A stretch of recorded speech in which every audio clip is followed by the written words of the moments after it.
السلام علیکم نحمده ونصلي على رسوله الكريم اما بعد فاعوذ بالله من الشيطان الرجيم بسم الله الرحمن الرحيم رب اشرح لي صدري ويسر لي امري واحلل عقدة من لساني يفقهوا قولي. پارہ نمبر 6. لا يحب الله الجهر بالسوء من القول الا من ظلم وكان الله سميعا عليما. اللہ اس بات کو پسند نہیں کرتا کہ آدمی بدگوئی پر زبان کھولے الا یہ کہ کسی پر ظلم کیا گیا ہو، اور اللہ سب کچھ سننے اور جاننے والا ہے. مظلوم ہونے کی صورت میں اگرچہ تم کو بدگوئی کا حق ہے، لیکن اگر تم ظاہر اور باطن میں بھلائی ہی کیے جاؤ یا کم سے کم برائی سے درگزر کرو تو اللہ کی صفت بھی یہی ہے کہ وہ بڑا معاف کرنے والا ہے، حالانکہ سزا دینے پر پوری قدرت رکھتا ہے. قول کی بات کی جا رہی ہے، اور قول میں سے بھی کون سا قول؟ ایسا قول جس میں کہ کوئی برائی ہو. تو تزکیے کے ایک اہم میدان کی طرف ہماری توجہ کو مبذول کروایا جا رہا ہے، زبان کا جہاد. تزکیے کی بات آپ نے جیسے کہ نوٹ کیا ہوگا، تقریباً 2 یا 3 دفعہ پیچھے ہم پڑھ چکے ہیں کہ یزکی ہیں آپ صلی اللہ علیہ وسلم کے کاموں میں سے ایک کام کہ وہ مسلمانوں کا، انسانوں کا تزکیہ کریں. تزکیے کا نقطہ آغاز وہاں سے کرنا چاہیے کہ جو ہمارے بس میں ہو، اور ہمارے بس میں یقیناً ہمارا اپنا جسم ہی ہے، ہم کسی اور کی زبان نہیں پکڑ سکتے. اور اگر کوئی دوسرا شخص جو ہے وہ برائی پر زبان کھول رہا ہے اور ہم بھی برائی پر زبان کھولیں گے تو آگ سے تو آگ نہیں بجھتی، آگ تو پانی سے بجھتی ہے. گندگی سے تو گندگی دور نہیں ہوتی، گندگی تو صفائی سے دور ہوتی ہے. تو ہمیں بہرحال اپنی قول کا بہت جائزہ لینے کی ضرورت ہے. اللہ تعالیٰ نے انسان کو قوت گویائی عطا فرمائی ہے، صحیح یا غلط استعمال کر کے اپنے لیے خیر اور شر کما سکتے ہیں. کوئی کسی کا جسمانی عیب دیکھیں، کسی کا اخلاقی عیب دیکھیں، پروپیگنڈا نہ کریں، اس کو امبارس نہ کریں، شرمندہ نہ کریں. اصلاح کرنے کے لیے ضروری ہے کہ انسان کی جس کے اندر یہ خرابی دیکھی گئی ہے اس کی عزت نفس کی حفاظت کی جائے. اگر اس کو بیش کر دیا، اس کے سیلف ریسپیکٹ کو آپ نے کرش کر دیا، وہ شخص پھر اپنی اصلاح کے اوپر آمادہ نہ ہوگا. تو یہ انداز اختیار کرنا کہ جس میں اس شخص کے لیے امبیرسمنٹ نہ ہو. پھر مزید دیکھیے زبان کے احتیاط، زبان کو برائیوں سے روکنا، غیبت نہ کرنا، چغلی نہ کرنا، طنز اور طعنے سے اپنی زبان کو بچانا. اس لیے کہ بدگوئی جو ہے یوں سمجھے کہ ایک ڈبل ایجڈ سوارڈ ہے، 2 دھاری تلوار ہے. جس کے بارے میں بری بات کی جاتی ہے اس کا ذہنی سکون بھی چلا جاتا ہے، اور بولنے والے کا اپنا ذہنی سکون اور اس کے اپنے اعمال بھی برباد ہو جاتے ہیں. اس لیے کہ جس نے بھی گندی بات منہ سے نکالی کچھ نہ کچھ تو پلاننگ کری ہوگی کہ وہ ملے گی، وہ ملے گا، یہ کہوں گی، یہ سناؤں گی، یہ الفاظ استعمال کروں گی. کیا پتا نمازوں میں بھی وہ خیال آتا چلا گیا ہو. تو نمازوں کی بھی افیکٹونیس جو ہے وہ اللہ کے ہاں کم سے کم ہو گئی. اور زبان ہی کی گندی باتوں سے اخلاقی آلودگی، مورل پولیوشن دنیا میں پھیلتا ہے، اور رفتہ رفتہ یہ زبان کا فساد معاشروں کو اور پھر نکل کر پوری دنیا کو اپنے لپیٹ میں لے لیتا ہے. اور کلام انسان کی شخصیت کا عکاس ہوتا ہے.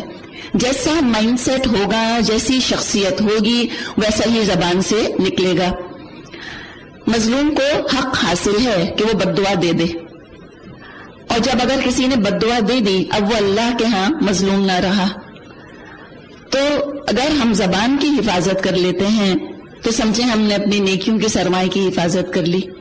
نیکیاں کمانا یہ بھی آسان نہیں، ہم میں اور آپ جانتے ہیں، اور نیکیوں کی حفاظت اس سے بھی مشکل کام ہے. آپ صلی اللہ علیہ وسلم نے صحابہ سے پوچھا کہ مفلس کون ہے، تو یعنی کہ مضمون آپ کو بتایا جا رہا ہے حدیث کا. لوگوں نے کچھ کہا، کسی نے کچھ. آپ نے فرمایا مفلس وہ ہے جو قیامت کے دن نیکیاں لے کر آئے گا لیکن کسی کی غیبت کی ہوگی، کسی کو تانا دیا ہوگا، کسی پر طنز کیا ہوگا، کسی کو گالی دی ہوگی، اور اس کی نیکیاں لوگوں میں بڑھ جائیں گی اور وہ مفلس اور قلاشی رہ جائے گا. بخاری میں حدیث ہے، جو شخص اللہ اور یوم آخر پر یقین رکھتا ہو اس کو چاہیے خیر کی بات کرے یا خاموش رہے. حدیث میں آتا ہے انسان کی ہر بات اس کے لیے وبال ہے اور نقصان کی چیز ہے، سوائے اس کے کہ امر بالمعروف یعنی نیکیوں کا حکم دے، مشورے دے، یا نہیں انل منکر یعنی برائیوں سے روکے، یا اللہ کا ذکر کرے. تو مومن کا کلام بھی عبادت ہو اور مومن کی خاموشی بھی عبادت ہو۔ آگے فرمایا ترجمہ ہے، جو لوگ اللہ اور اس کے رسولوں سے کفر کرتے ہیں اور چاہتے ہیں کہ اللہ اور اس کے رسولوں کے درمیان تفریق کریں۔ یاد ہے آپ کو پیچھے پڑا تھا کہ آمنا باللہ و بالیوم الآخر، ہاں ہم تو اللہ اور آخرت کو مانتے ہیں۔ اللہ نے فرمایا تھا وما ہم بمؤمنین، یہ مومن نہیں ہے۔ کس چیز کی کمی ہے ان کے ایمان میں؟ رسول پر ایمان کی کمی ہے۔ رسول کو مانے بغیر ایمان مکمل ہو نہیں سکتا، نیک اعمال کا پتہ چل نہیں سکتا، اللہ کا تعارف، اللہ کی پہچان ہو نہیں سکتی۔ قیامت ہو سکتا ہے اپنا فگمنٹ آف امیجنیشن بن کر رہ جائے، کوئی اپنے ہی پیرامیٹرز بنا لیے ہوں کہ قیامت کے دن تو یہ اور یہ ہوگا، جیسے کوئی گرینڈ گیٹ ٹوگیدر ہوگا، کوئی اسکول کی ری یونین جیسے ہوتی ہے، سب اکٹھی ہوں گی، جمع ہوں گی، ہیلو ہائے ایک دوسرے کو کہیں گے، اور پھر ایک دم اناؤنسمنٹ ہو جائے گا کہ اب سب چلیے آپ کے لیے کھانا پینا جنت کے محلات تیار ہیں، اور سب ہنستے گاتے بولتے جنت میں ساری کی ساری ملی جلی بھیڑ داخل ہو جائے گی۔ یہ انسان کا دماغ انسان کو سجھاتا ہے ایسی باتیں، اس لیے کہ سائنس بھی آج ہم کو بتا رہی ہے کہ انسان کے اندر آپٹمزم ہے، وہ اس کے اندر مثبت سوچ کا جذبہ ہے، وہ سمجھتا ہے کہ مستقبل میں اچھا ہی اچھا ہوگا، میں تو 100 سال جیوں گا، جو اسٹاک میں نے خریدا ہے اوپر ہی اوپر جائے گا، نہیں مجھے تو کینسر ہو ہی نہیں سکتا، نہیں میرے بچے تو جینیس ہیں۔ تو یہ انسان کے اندر پازیٹیوٹی ہے، مثبت سوچ ہے، آپٹمزم ہے۔ آپٹمزم اچھی چیز ہے، لیکن ظن اور گمان کی بنیاد پہ کہ انسان اللہ نہ کرے کھائی میں گرنے جا رہا ہو اور آپٹمزم اس کا یہ کہہ رہا ہوگا تو ماؤنٹ ایوریسٹ فتح کر رہے ہو، یہ تو بہت بڑا دھوکہ ہے۔ تو اگر رسول کو نکال دیں، حقیقت کا ہمیں علم ہو نہیں سکتا، حقیقت حال کیا ہے۔ تو سمجھ رہا ہوگا انسان اپنے آپ کو مومن، سمجھ رہا ہوگا صراط مستقیم پر، اللہ کی نظر میں وہ مومن نہیں ہے، صراط مستقیم پر نہیں ہے۔ فرمایا وَيَقُولُونَ نُؤْمِنُ بِبَعْضٍ وَنَكْفُرُ بِبَعْضٍ، اور کہتے ہیں ہم کسی کو مانیں گے اور کسی کو نہ مانیں گے۔ ہم عیسیٰ علیہ السلام تک سارے رسولوں کو مانیں گے، محمد کو رسول نہیں مانیں گے۔ یا کوئی کہے کہ ہم محمد صلی اللہ علیہ وسلم کو تو رسول مانتے ہیں، عیسیٰ موسیٰ کو رسول نہ مانیں گے، اور کفر اور ایمان کے بیچ میں ایک راہ نکالنے کا ارادہ رکھتے ہیں۔ تو اللہ کا کیا فیصلہ ہے ایسے لوگوں کے بارے میں؟ وہ لوگ جو سوچیں کہ ٹھیک ہے ایک بلینڈر میں ڈال کے سارے دینوں کو ملا دو، وحدت ادیان جس کو آج کل پلورزم کہا جاتا ہے، کہ جو کہہ رہا ہے ٹھیک کہہ رہا ہے، جس کا عقیدہ ہے درست ہے، اللہ کو مانو اور بس آخرت کو مانو، اور رسولوں کی باتوں ہی پہ تو اختلاف ہوا اور لوگ آپس میں پھٹے، تو اس ڈیفرنس والی چیز کو بیچ میں سے نکال دو، جیسے کہ اکبر نے کوشش کی تھی دین الہی بنانے کی۔ تو اللہ کا کیا فیصلہ ہے اس بلینڈ کے بارے میں؟ فرمایا اولئک ھم الکافرون حقا، یہ سب پکے کافر ہیں، ان کا ایمان، ان کا عمل، ان کا عقیدہ اللہ کے ہاں معتبر نہیں ہے۔ یہ کفر کیے جائیں گے، گناہ کیے جائیں گے، کوئی عیسیٰ کو اللہ کا بیٹا کہتا رہے گا، کوئی ناچ گانے کو عبادت کہتا رہے گا، کوئی عورتوں کا خاوند کے ساتھ جل مرنا، خاوند کی موت کے بعد ستی ہو جانا، اس کو نیکی کہتا رہے گا، پتہ ہی نہ چلے گا نیکیاں کیا ہیں، یہ تو کفر ہی کرتے رہے۔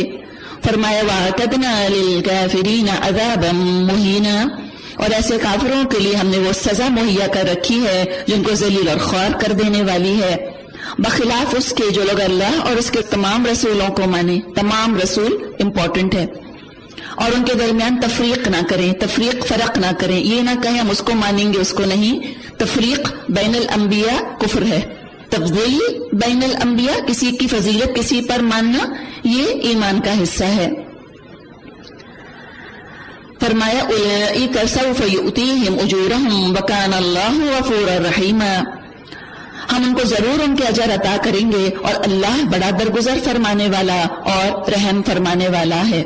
یہ اہل کتاب آج اے نبی آپ سے مطالبے کر رہے ہیں کہ تم آسمان سے کوئی تحریر ان پر نازل کراؤ۔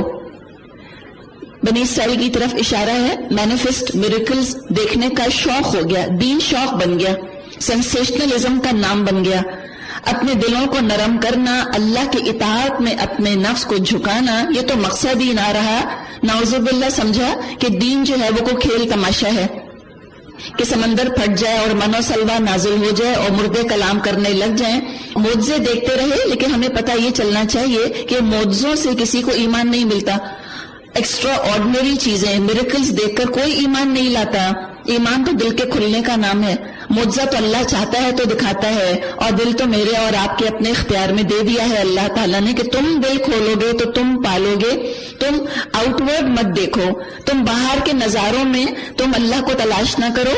اللہ کو تم پانا چاہتے ہو اپنے دل کے اندر جھانک کے دیکھو، تم کو اللہ تعالیٰ نظر آ جائے گا. اللہ کی عظمت تم پر آشکارا ہو جائے گی، تمہیں ایمان نصیب ہو جائے گا.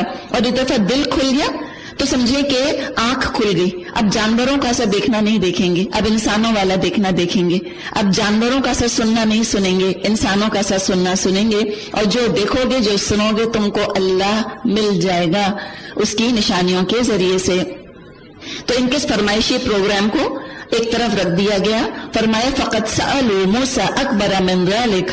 تو اس سے بڑھ چڑھ کر مجرمانہ مطالبے تو یہ پہلے موسیٰ علیہ السلام سے کر چکے ہیں، اور ان سے تو انہوں نے کہا تھا ہمیں خدا کو اعلانیہ دکھا دو، اور اسی سرکشی کی وجہ سے یکا یک ان پر بجلی ٹوٹ پڑی تھی.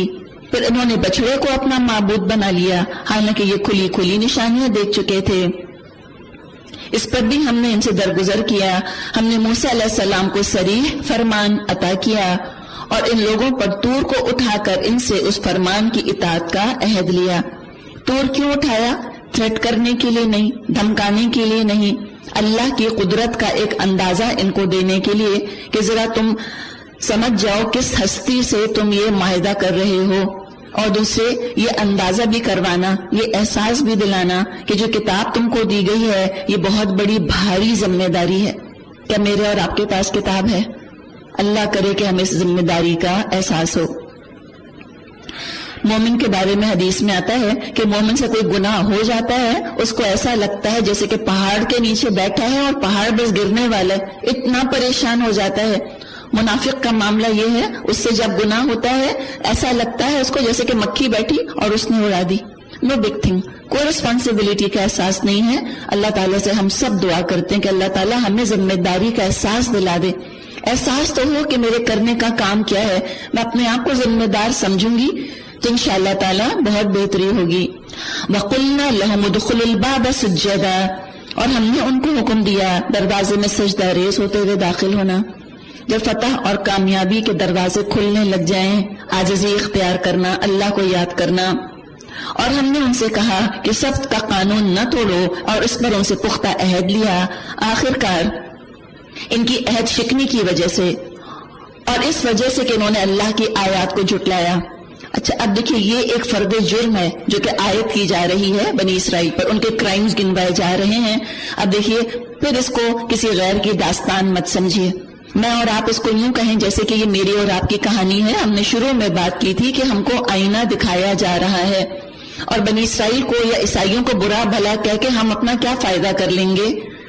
پہلے بھی ہم نے بات کی تھی کہ اپنی شکل انسان آئینے میں دیکھتا ہے، اور اگر شکل کے اوپر داغ اور دھبے ہیں اور وہ آئینے کو صاف کرتا رہے تو کہ شکل کے داغ دھبے چلے جائیں گے؟ نہیں جائیں گے. اگر ہم فنگر پوائنٹنگ کرتے رہیں کہ ہماری خرابیاں چلی جائیں گی، کہ آج ہم اس حال میں نہیں کہ ہم پر ضربت علیہم الذلۃ والمسکنہ وباؤوا بغضب من اللہ، کہ اس کی تصویر آج ہم مسلمان نہیں ہیں کہ دے ماری گئی ہے ذلت اور مسکنت اور اللہ کے غضب میں گر چکے ہیں. یہ تو آج ہماری داستان ہے، آج ہم مغلوب ہیں، آج ہم غلام ہیں. تو ہمیں دیکھنا ہے کہ ہم کیا یہ غلطیاں تو نہیں کر رہے جو ہم نے اللہ کا غضب بھڑکایا. تو دیکھیے کیا کیا غلطیاں. نمبر 1، اللہ سے انہوں نے عہد شکنی کی. ہم نے بھی کہا لا الہ الا اللہ محمد رسول اللہ، عہد نبھایا، علم حاصل کیا، عمل کیا. سوچ لیجئے دوسری چیز کیا. اور اس وجہ سے انہوں نے اللہ کی آیات کو جھٹلایا. کیا کبھی ہم کہتے ہیں کہ اسلام پریکٹیکل نہیں ہے، میڈیویل ہو چکا؟